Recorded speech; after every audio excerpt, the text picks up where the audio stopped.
KC's Audio Vault. Ewan Currie of the Sheepdogs, August 15th, 2011. What are the Sheepdogs up to today?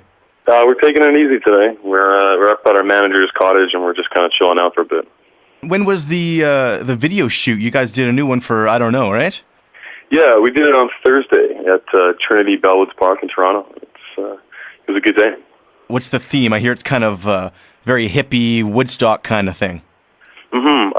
Yeah, we had people, lots of good-looking people came down and dressed up kind of in the vintage wares.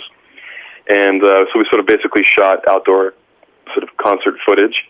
That's just sort of one component of it. There's a lot of other, there's a lot of stock footage being used, and it's really cool. It's going to be kind of crazy, lots of quick cutting, all kinds of crazy images in there. So it's going to be very interesting to see the finished product. A little psychedelic? Little psychedelic, lots of different imagery. It's going to be cool. I'm pretty excited for it. Well, the last time you and I talked, I had bumped into you when you were playing in Winnipeg at Old Market Square, so we quickly had a chat. That was way before you knew that you were going to be on the cover of Rolling Stone magazine. You are on the cover, so I'd like to officially say congratulations. Well, thank you very much. Thank you. We were playing in the giant cheese grater in yes. We like to call it either the Cube or the Borg Collective. Nice, I like the Borg reference. But it definitely looks like a huge cheese grater. How did you find playing at that thing? It was cool. It was like a rainy day, and a lot of people still came down, and even though it wasn't the nicest day, and it was awesome. I love playing in Winnipeg. It's like the 15th different place we've played in Winnipeg, so we like to keep adding to that number. I think just as you guys started to play Southern Dreamin', that the sun actually came out for that. Yeah, we planned it that way. So have you signed the papers? Are you officially an act under Atlantic Records?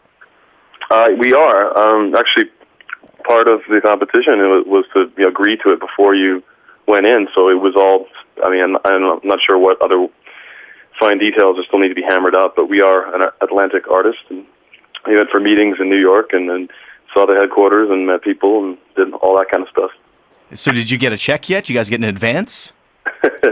There is something coming. I'm not sure when that comes. I could really use some money, so maybe I'll have to look into that. Did you guys like the Rolling Stone article, the final package?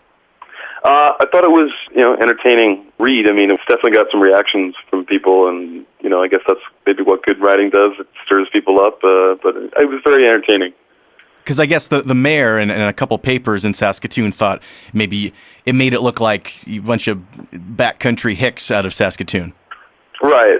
Well, if you're looking to Rolling Stone for your definitive description of Saskatoon, you're looking in the wrong place. It's not about Saskatoon. It's about the Sheepdogs. So, just remember that. And Saskatoon's a beautiful place, and anytime somebody asks me, I tell them that. But the article was profiling, a rock band. Now, I'm thinking maybe the one person that you were a little bit unsure should read it was your mom. How did she take it? Well, I gave her the heads up before she read it, just to let her know about some of the material, so, some of the stuff in there. But she's doing okay. She doesn't disown me.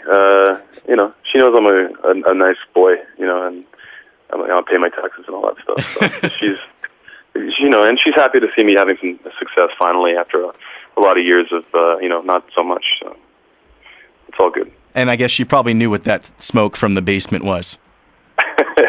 She's not an idiot, that's for sure. But, I usually try to keep it on the down low, Well, but not anymore. Everybody knows now, so. Well, we're happy you're part of MTS Rock on the Range. We'll see you at MTS Center on Saturday. We're going to do a bit of a meet and greet kind of thing. We'll have some Power 97 listeners hanging out backstage. Cool. Right on, man. That'll be fun. You've got the EP, 5 Easy Pieces, top 10 in Canada. Yeah. It did get up to number 1 at one point, but it's tough to battle Adele and Kanye West and Jay-Z, so we're slugging it out. Have you caught your breath yet, or has it just been a crazy past few months? It has been crazy. We're trying to catch our breath, kind of like right now up at the cottage. We're in like little north of Toronto in Ontario, but, it's still pretty go, and we're going to be back in Saskatoon pretty soon for just a little bit, and then we're going to be in Winnipeg, rocking out with you guys, and so it's just not a lot of time, but we're doing our best to sort of take a breather, I guess. And then we'll see you back for the Kings of Leon tour in October. Yeah, it's funny. We played, all over Winnipeg, but now we've got 2 shows in a row at the MTS. It's pretty funny. Have you heard anything about Kings of Leon? Is there any word through your line? Because I guess there's rumors that there's trouble in the band and they canceled the American dates. Right. Yeah. No, I mean, I don't know much more. I mean, from what I've heard from people I know, that it's supposed to be going ahead. It should be no problem. I can't really comment on what, those guys are like. I've never met them, but with any luck, we'll be hopefully bringing them down to, Times Change or something like that after the show or something. We'll see. Well, Ewan, thanks for coming on the show today, and we'll see you Saturday for MTS Rock on the Range. Right on, man. Thanks for having me. All the interviews you want on iTunes and at Power97.com. Casey's Audio Vault. Casey Norman is Power 97's music director and can be heard every weekday from 2 till 6 in Winnipeg, Manitoba, Canada. Power 97 is Winnipeg's best rock.